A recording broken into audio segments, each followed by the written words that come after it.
English grammar പോലും അറിയില്ല. He doesn't know the basics of English grammar. എനിക്ക് grammar ഇല്ലടേ.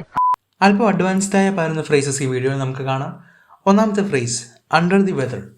Slightly unwell. ചെറുതായ അസുഖമോ പ്രയാസങ്ങളോ ഉണ്ടെങ്കിൽ നമുക്ക് ഈ ഫ്രേസ് ഉപയോഗിക്കാം. I have been feeling a bit under the weather this week.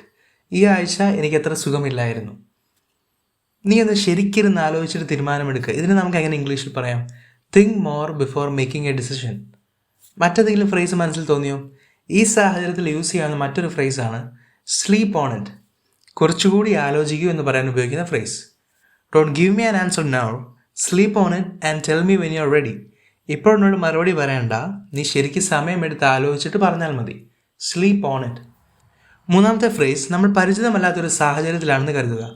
പുതിയൊരു സ്കൂളിൽ പഠനം ആരംഭിച്ചു. സാഹചര്യങ്ങളോട് നമുക്ക് ഒത്തുപോകാൻ പറ്റുന്നില്ല. Which phrase will you use?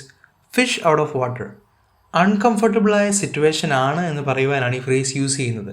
I felt like a fish out of water at my new job. പുതിയ ജോലിയിൽ പ്രവേശിച്ചപ്പോൾ ഞാൻ വളരെ അൺകംഫർട്ടബിൾ ആയിരുന്നു എന്നർത്ഥം. എനിക്ക് ദേഷ്യം വന്നപ്പോൾ പറഞ്ഞു പോയതാ, അല്ലെങ്കിൽ ആ ഒരു വികാരത്തിൽ പറഞ്ഞു പോയതാ നമ്മൾ പറയില്ലേ? ഇംഗ്ലീഷിൽ എങ്ങനെ പറയാം? I said it because I was angry. ശരിയാണ്. അതുപോലെ തന്നെ വേറെ ഏതെങ്കിലും ഫ്രേസ് ഓർമ്മയിൽ വരുന്നുണ്ടോ? In the heat of the moment. ദേഷ്യത്തിൻ്റെ പുറത്ത് അല്ലെങ്കിൽ വികാരത്തിൻ്റെ പുറത്ത് പറഞ്ഞു പോയതാണ് എന്ന് എക്സ്പ്രസ് ചെയ്യാൻ ഉപയോഗിക്കുന്ന ഫ്രേസാണിത്. I said things in the heat of the moment.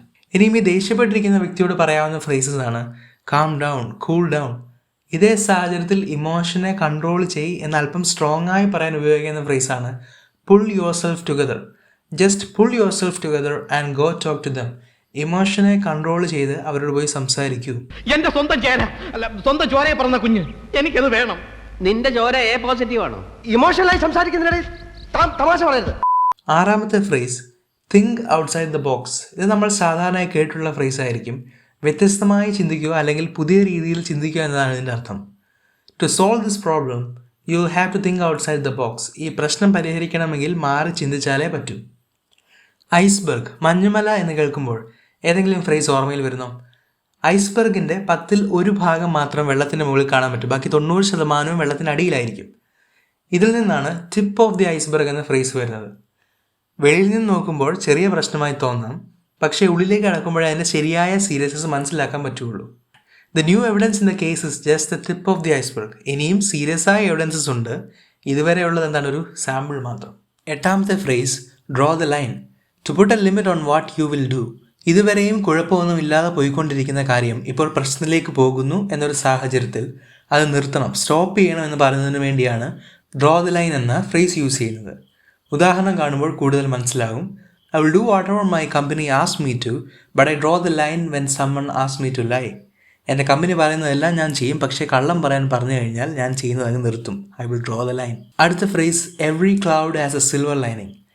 Every difficult situation has a comforting or more hopeful aspect, even though not immediately seen. ജീവിതത്തിലെ എല്ലാ പ്രയാസങ്ങളുടെയും മധ്യത്തിൽ ഒരു പോസിറ്റീവ് വശവുമുണ്ട്, ഒരു ആശ്വസിക്കാവുന്ന സാഹചര്യവുമുണ്ട് എന്ന് എക്സ്പ്രസ് ചെയ്യാൻ ഉപയോഗിക്കുന്ന ഫ്രേസാണ് every cloud has a silver lining.